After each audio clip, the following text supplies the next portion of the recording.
Expressões, falas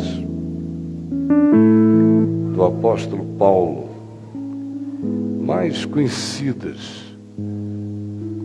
da maioria de nós, é essa que se lê em 2 aos Coríntios, no capítulo 5, quando Paulo diz: e assim, se alguém está em Cristo, é nova criatura, ou é nova criação.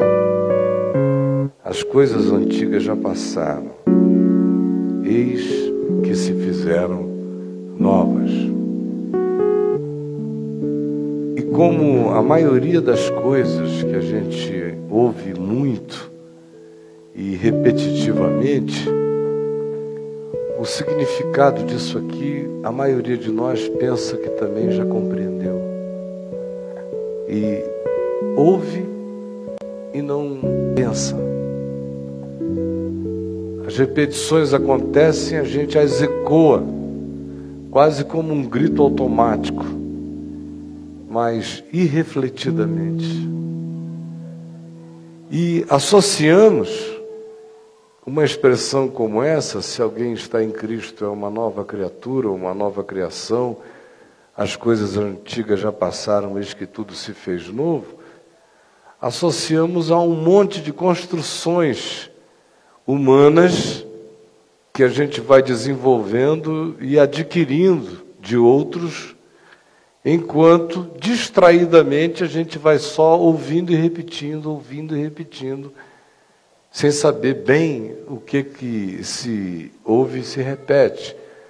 Mas, com o passar do tempo, é tão grande a repetição que muita gente fica com a impressão de que entendeu aquilo mesmo. Só não conseguem explicar uma coisa, sabe o que é?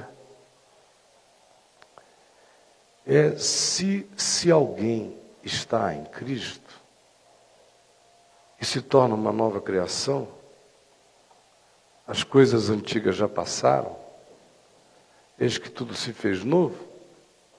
Por que com a gente não aconteceu nada disso? Acho que essa é a pergunta que falta.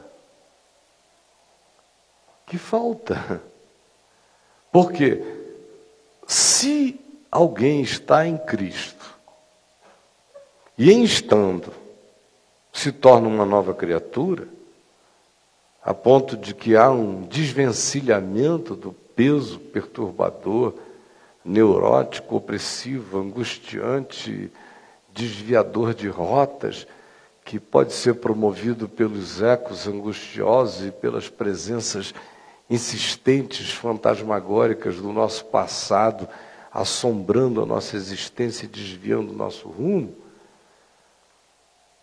Se alguém está em Cristo, e está em Cristo significa que isso acaba, porque uma nova criação, uma nova geração, uma nova entidade de consciência aparece em mim, a ponto que essa ruptura com a opressividade esmagadora de toda a culpa passa, e eu saio de um casulo de passados e agonias, e tudo se faz novo.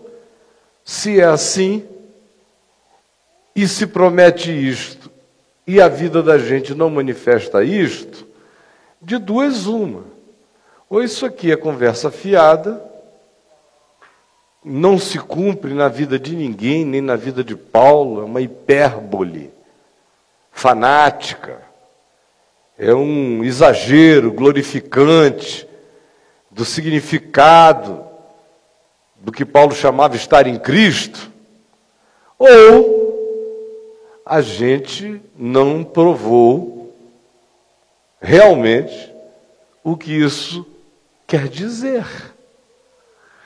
Então você tem duas chances de ler isso aqui hoje, ou decidir-se. Uma é levantar-se e afirmar: Paulo estava errado, essa história inteira é conversa fiada. Ninguém nasce de novo, Essa história de estar em Cristo não produz nenhuma revolução de mente, de consciência, de atitude, não gera uma nova criatura.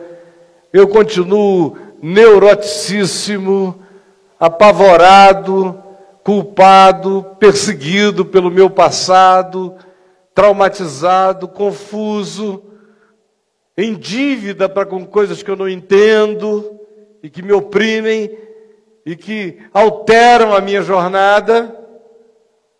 E por isto, tendo sido honesto e sincero para com Deus e tendo de fato compreendido o que se queria dizer e tendo me entregue com sinceridade, verifiquei pela experiência que o equívoco não está em mim, e sim em Paulo, que exagerou isso aqui. Porque eu fui com toda a compreensão, sinceridade e entrega e não provei nada. Então, para mim, chega. A outra alternativa, a outra leitura é se enxergar e dizer, o que de fato eu chamei de tornar-me nova criatura, nascer de novo, conhecer Deus? O que foi?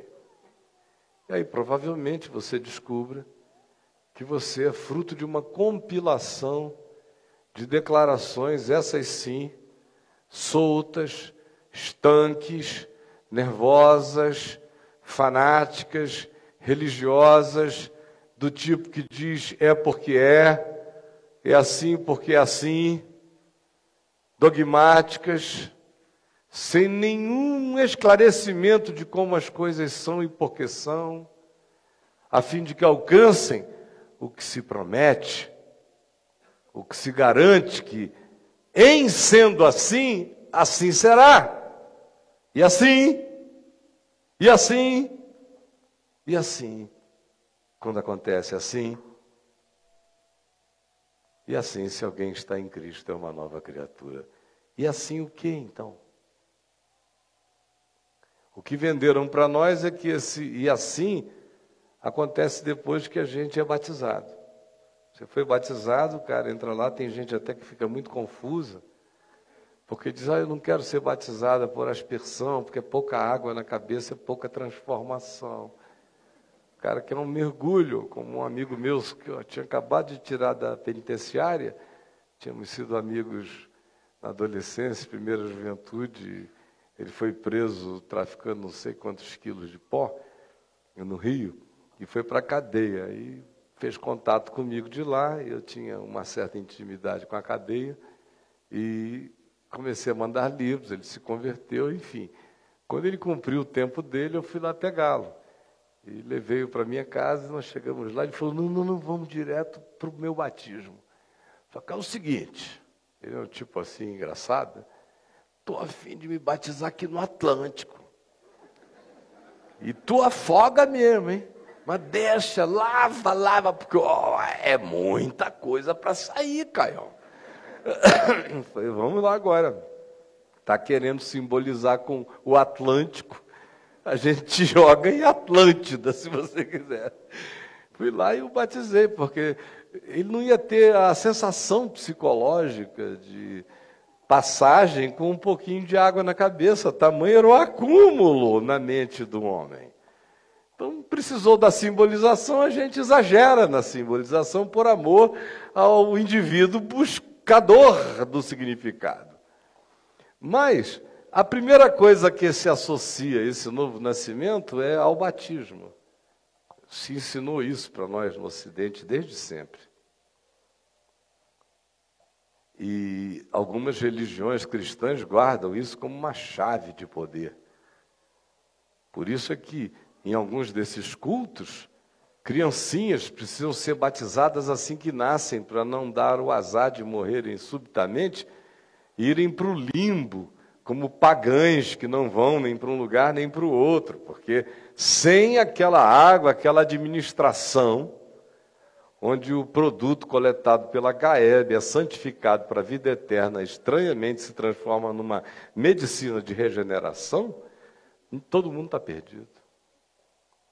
Um outro conceito que vem na cabeça da gente sobre esse significado de novo, nascer de novo, nova criatura, nova criação, você é batizado e você também toma ceia.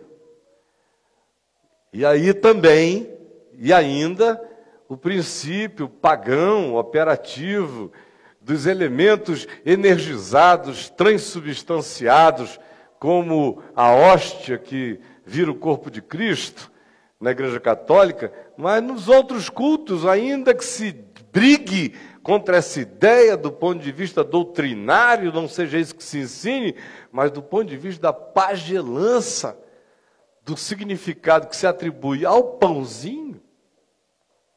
Comer o pãozinho em pecado mata, comer o pãozinho sem pecado, como se isso existisse, te exalta. O pãozinho é o santo grau, o santo grão.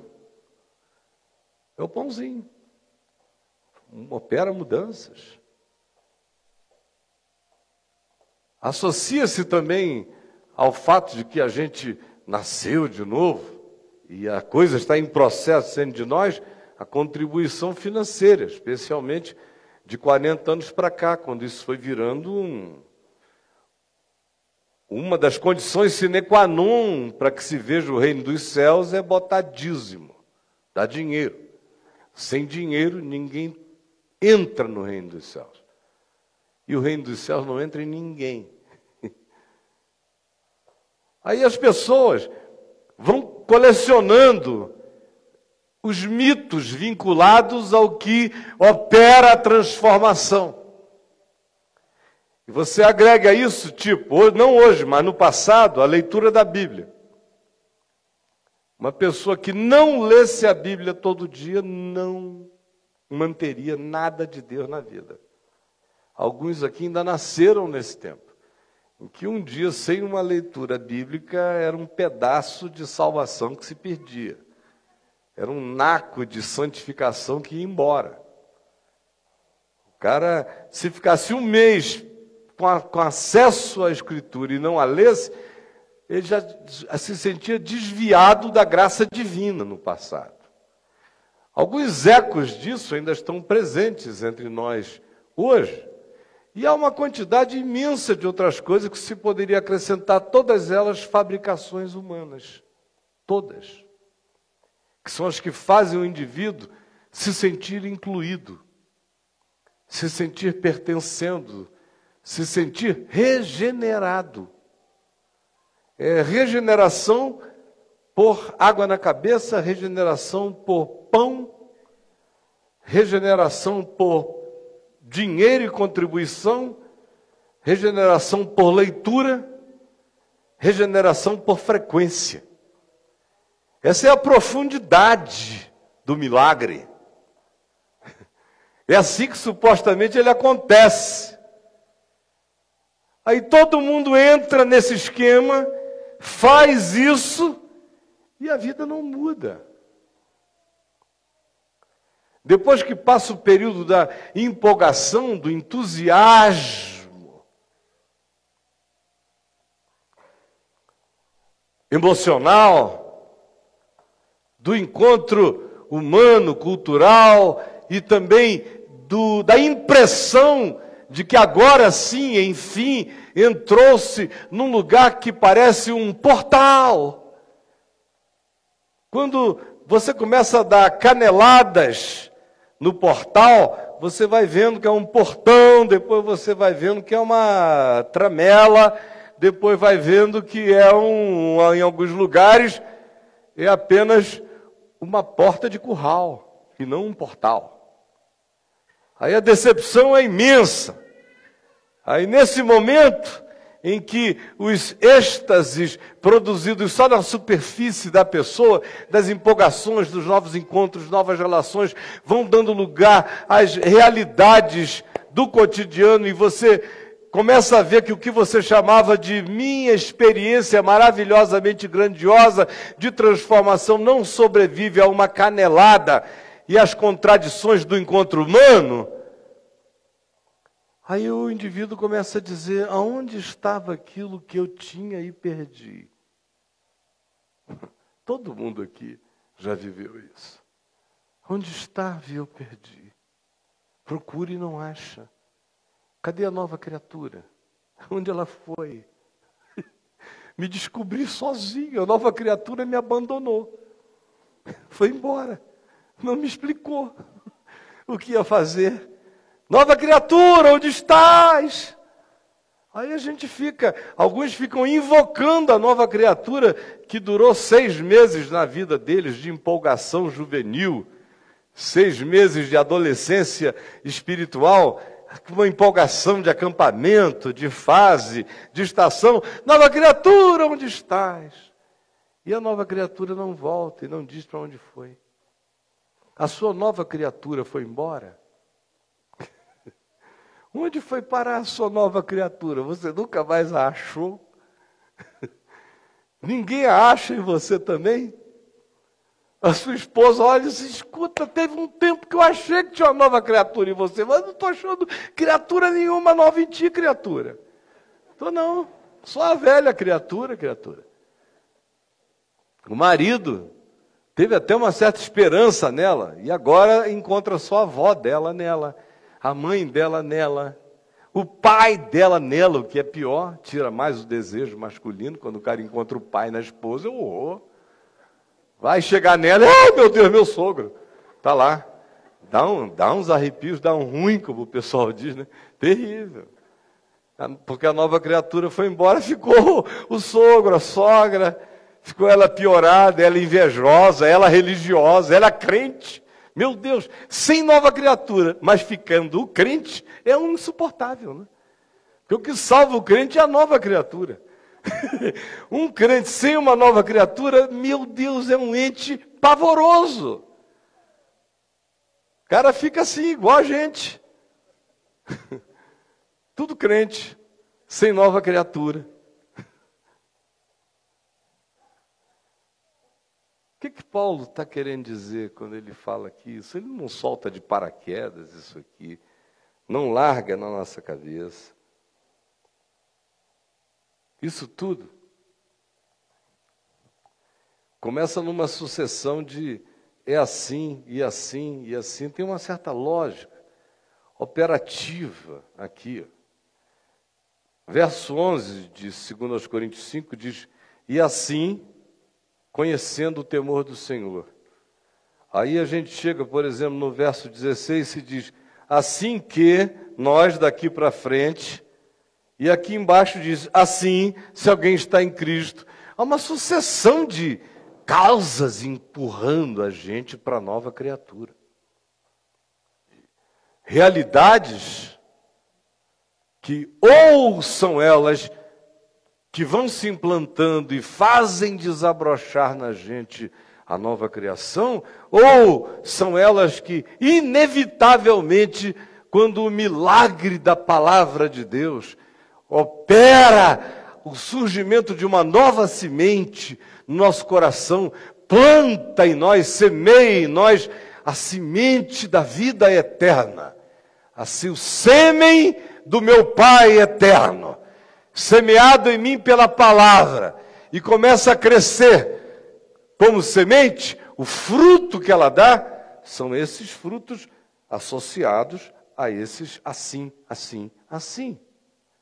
O primeiro assim aparece bem antes, na forma de expressões que aqui estão afirmadas como consciências. Sabemos. Como no verso 14 do capítulo 4, que diz, sabendo que aquele que ressuscitou ao nosso Senhor Jesus, também ressuscitará com Jesus, nos ressuscitará com Jesus e nos apresentará convosco, porque todas as coisas existem por amor de vós, para que a graça, multiplicando, torne abundantes as ações de graças por meio de muitos para a glória de Deus. Por isso não desanimamos, pelo contrário, mesmo que o nosso homem interior se corrompa, contudo o nosso homem interior se renova de dia em dia, porque a nossa leve e momentânea tribulação no tempo presente produz para nós eterno peso de glória acima de toda comparação, não atentando nós, portanto, nas coisas que os nossos olhos veem, mas, sobretudo, naquelas coisas que estão para além do olhar imediato, porque as coisas que se veem no imediato são absolutamente temporais, as que não se vê no imediato é que são as coisas eternas. Sabemos que se a nossa casa, nosso corpo terrestre, deste tabernáculo, essa morada temporal, passageira, essa carcaça, esse casulo se desfizer, nós temos, da parte de Deus, um edifício, não uma tenda. Nós temos uma habitação definitiva e não relativa. Temos, construída por Deus, casa não feita por mãos, casa eterna. De modo que saber disso me faz lidar com quem eu sou ainda, com o que eu provo ainda, com as tribulações do tempo presente, com as coisas midiáticas, com o momento, com o homem exterior que se corrompe, que adoece, que enfraquece, que é relativo. Saber disto, no entanto, que eu já sou herdeiro do eterno, produz em mim algo absolutamente explosivo. É um vulcão da eternidade em erupção dentro de mim, quando isso me penetra como certeza em fé, baseada na afirmação que diz, sabendo que Jesus ressuscitou. Quando eu sei que a ressurreição é fato, tudo isso se instala, esse vulcão explode. Eu creio na ressurreição. Sou filho da vida eterna. Jesus ressuscitou por mim, eu ressuscitei nele. Já estou assentado nas regiões celestiais em Cristo Jesus. Sabendo disso, eu não desanimo. Sabendo disso, mesmo que o meu homem exterior de casca de carne se corrompa, adoeça, se relativize, eu não esmoreço. Eu interpreto a tribulação como algo leve e momentâneo, porque eu já estou preso à consciência do eterno peso de glória. O que é pesada é a minha glória eterna. Tribulação do tempo presente é momentâneo. Eu sei disso. Sei que existe algo se renovando no meu homem interior quando a minha consciência ficou cativa da certeza do peso da glória, da eternidade. Quando eu sei que Jesus ressuscitou e que nele eu ressuscitei com ele, o meu homem interior se renova. A minha tribulação é entendida como leve, como passageira, porque o que tem peso e é eterno é o que é glorioso em mim e para mim. Sabendo disso, sabendo da metamorfose, sabendo da segurança absoluta que eu tenho, sabendo da indestrutibilidade do meu espírito, mesmo que eu gema neste tabernáculo, neste corpo, eu gemo o gemido daqueles que aspiram ser revestidos por uma habitação celeste. Não tem um dia que eu não gema o gemido de quem quer ser revestido pela glória. Nem um dia. Minha mulher sabe disso, eu sei que ela também, todo dia aspira ser revestida pelo tabernáculo eterno. A gente tem vontade de morrer? Não. Não. Tipo, quem me dera morrer hoje. Tomara que eu não entrasse em 2015, Senhor Jesus. Não, nada disso. A gente ama a vida, as pessoas, os filhos, em esperança nos netos, neles, nos filhos e nos netos, nas pessoas de boa vontade, que creem, que olham para a vida com perspectiva. Tudo isso é uma alegria. A criação, a natureza. Hoje em dia eu faço até oração dizendo, Senhor, me ajuda a ver essa árvore chegar daquela altura. Porque quando você vai chegando assim, numa certa idade, você começa a se medir também, será que eu vejo essa árvore crescer? A gente gosta de estar aqui. Mas isso aqui não é tudo. Isso aqui não é nada perto do tudo que me aguarda, do tudo que eu sou e que eu carrego. Não é nada. Tem nada, nada, nada. Nem a dor mais aguda, nem a glória mais maravilhosa no tempo presente são para comparar com quem eu já sou. Porque Cristo ressuscitou e eu ressuscitei nele. Eu sou um filho da eternidade. Isso é poder. Isto é poder. Sabemos disso. Quem sabe disso anda com uma força extraordinária. Você já imaginou? Se isso aqui é verdade, não é surto, como eu não creio que é verdade. Jesus ressuscitou. Mesmo, sabemos. Portanto, o corpo corruptível dará lugar à incorruptibilidade, porque Cristo ressuscitou. O que eu chamo morte, já não é mais morte. Todas as coisas existem já por amor de mim, porque Cristo ressuscitou, a morte virou um portal dimensional. Imagina o que é você carregar isso na mente. Já está livre da maior fobia humana, que é a fobia da morte. Ora, quem resolve a fobia essencial, recebe graça primordial, para iniciar o processo de resolver todas as outras fobias secundárias. Porque Cristo ressuscitou e me salvou da fobia primal da morte. Que poder! Sabemos. E ele prossegue e diz: neste tabernáculo nós gememos, mas a nossa gemessão é de quem está aspirando ser revestido pela habitação celeste. E não como quem desistiu de viver, é como quem aspira pela vida que é. Meu gemido não é um gemido que repudia a presente existência, é um gemido que aspira pelo que é definitivo.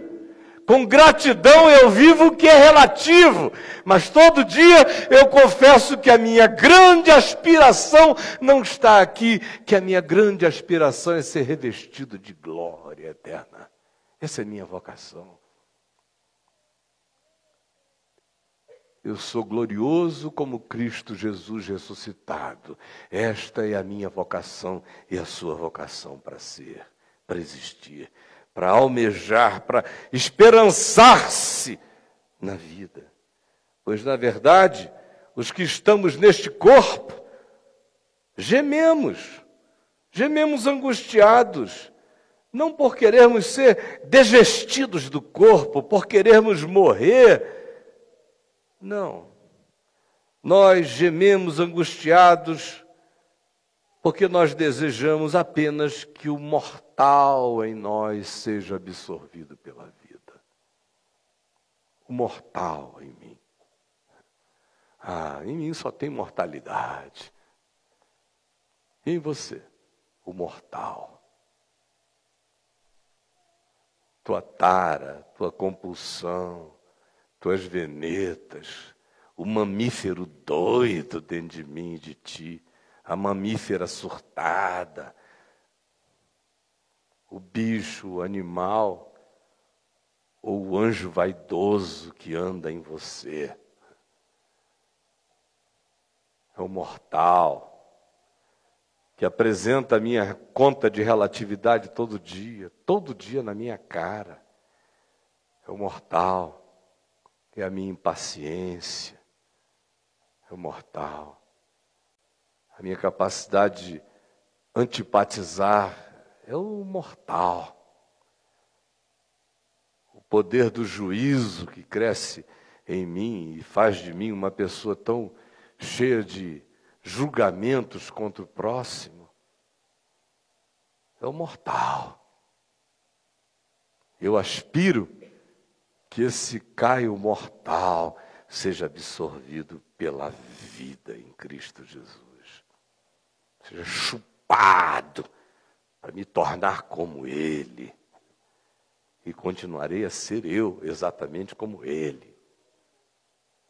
Essa é uma esperança, é um saber revolucionário para a mente, para o coração, para as decisões da gente na vida e na morte. Ora, foi o próprio Deus que nos preparou para isto tudo, colocando em nós o Espírito Santo, que é quem garante todo dia que o nosso sentido é esse, que a nossa esperança é essa, e faz dessa esperança o nosso almejar, mais ambicioso na vida e mais poderoso, que é esse de nos tornarmos como Ele é, já manifestado em Cristo Jesus, para eu saber. Temos, portanto, sempre esse ânimo. Que ânimo poderoso. Um cara tomado disso, quem segura esse ser humano? Temos sempre esse bom ânimo, sabendo que enquanto estamos aqui no corpo, estamos ausentes de tudo que é absoluto em Cristo. Temos que lidar com a nossa relatividade. Mas com bom ânimo eu vivo a minha relatividade. Visto que todos nós andamos por fé e não pelo que vemos. É o que nós não vemos que nos dá poder para enfrentar o que nós vemos. Entretanto, estamos em plena confiança, preferindo deixar este corpo e habitar com o Senhor o dia que Ele quiser. É por isso que também nos esforçamos aqui, todo dia, no planeta, entre os humanos. Nos esforçamos para ser agradáveis a Deus em tudo. Para vivermos a beleza do Evangelho. Para anteciparmos na nossa relatividade, assim na terra, o que já nos aguarda no céu.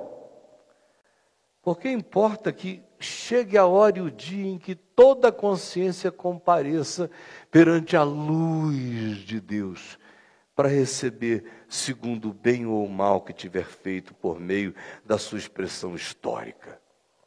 E assim, conhecendo o significado de ter no coração consciência de Deus, temor do Senhor, é que nós persuadimos os homens, como eu faço hoje aqui. Enquanto me persuado da mesma coisa, busco persuadir a você, meu irmão, para que cada um de nós deseje ser cabalmente conhecido por Deus na sua experiência pessoal.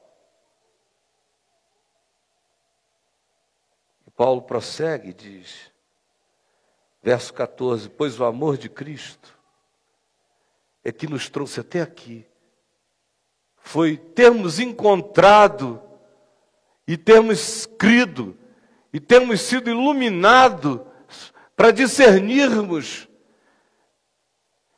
que a presença de Jesus entre nós é Deus encarnado, é amor de Deus, e a loucura dessa encarnação, a inviabilidade total desse pensamento, a inadmissibilidade disto como filosofia, a inaceitabilidade disto como física, o absurdo de tal fato que ganhou todavia concreção e provou sua concreção pelo poder real da ressurreição, que não me deixa duvidar. Conhecer este amor é o que me constrange. Me diarreia, me deixa visceralmente comovido, é o que diz Paulo. Mexe com as entranhas do meu ser. É só quando eu sou e fui impactado e me mantenho sobre esse impacto, é que a operação do Evangelho se mantém nas vísceras do meu ser, das entranhas da vida. Não sem isso jamais, não sem ser assim. Isso tudo vem dessa consciência de que Ele morreu e ressuscitou por nós. E assim, nós, daqui por diante, não queremos ter relações que sejam relações animais de superficialidade, e também não queremos ter nenhum tipo de relação com Jesus, com Cristo, segundo a carne, ou seja, que se atenha a uma relação de informações sobre Jesus. Não. E ele diz, e se algum dia eu conhecia Jesus segundo a carne, o Jesus das informações, já agora eu não o conheço deste modo. Não conheço Jesus como uma informação do Evangelho. Isso tudo que eu digo, ele diz aqui, sobre o fato dele ter ressuscitado, foi mais poderoso do que tudo, gerou em mim, quando entrou em mim como uma compreensão, gerou esse constrangimento visceral. E esse constrangimento visceral não decorre de que eu aprendi informações sobre Jesus. Não é gnosticismo, é uma experiência do meu ser com Ele. Porque a palavra da fé que me diz que a ressurreição não foi uma cenografia de magia do primeiro século, mas na ressurreição, meu corpo estava ganhando a esperança eterna e a certeza eterna, porque o corpo de Jesus ressuscitou, porque o ser integral de Jesus ressuscitou, porque a natureza da qual ele comia e se servia ressuscitou nele, porque a ressurreição dele é a ressurreição do universo, é a ressurreição da minha vida, da sua e de todas as coisas. Ora, quando isso entra em nós, e não é doutrina, não é informação, mas se impregna como uma gestação espiritual, vai nascer a nova criatura. Explode essa nova criatura. Ela brota da morte para a vida, com esse poder indestrutível. Gente, no dia que todo mundo aqui entendeu o que eu estou falando, isso é praticamente a morte de toda a terapia humana. Quando isso entra, pá, e você diz, sabemos,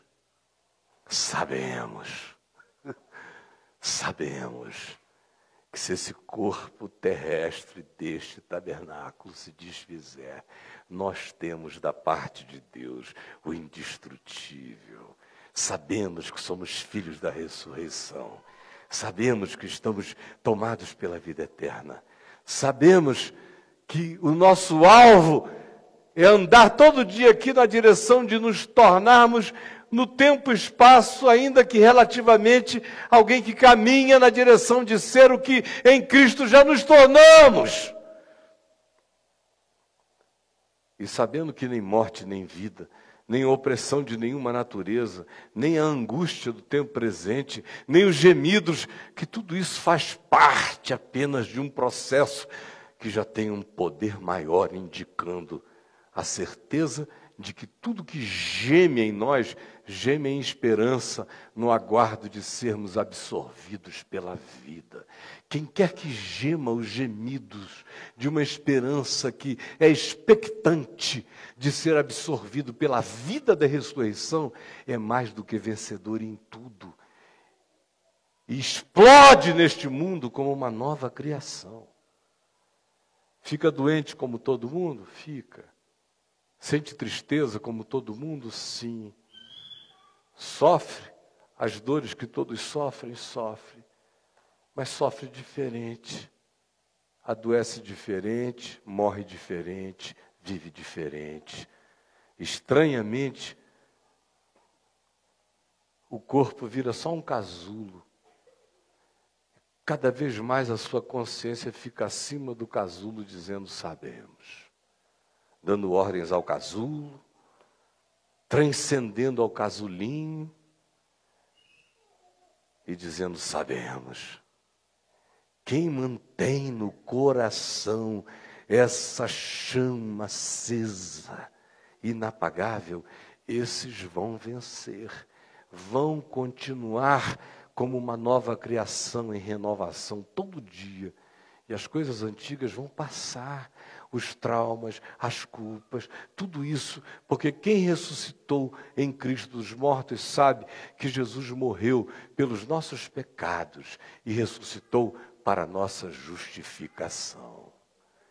Então, quando eu boto o coração no poder da ressurreição, é porque eu já olhei para a cruz e já vi que todas as coisas passaram. Eis que tudo se fez novo. É a combinação de um passado perdoado e crucificado em Cristo e de uma eternidade garantida na ressurreição, presente em mim como fé, consciência e esperança, é o que faz com que eu e você possamos viver todo dia a explosão renovada da nova criação no coração. Sem isso, é só conhecimento de Deus segundo a carne.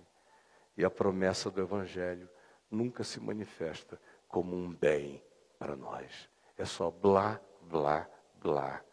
A angústia é aquela que mata de dor, nesse caso. E não essa que ele diz, nos angustiamos esperando. É uma angústia de esperança, diferentemente da outra. Quando o que sobra é aquilo que a gente batizou na religião, sinceramente, não fica nada que vá ter o poder de resistir qualquer que seja a tribulação. É só quando a minha angústia é a angústia do expectante, é a angústia do que espera a absorção da vida, porque sabe que a verdadeira vida está para além do imediato. Esse é o que atravessa tudo no tempo presente e permanece inabalável.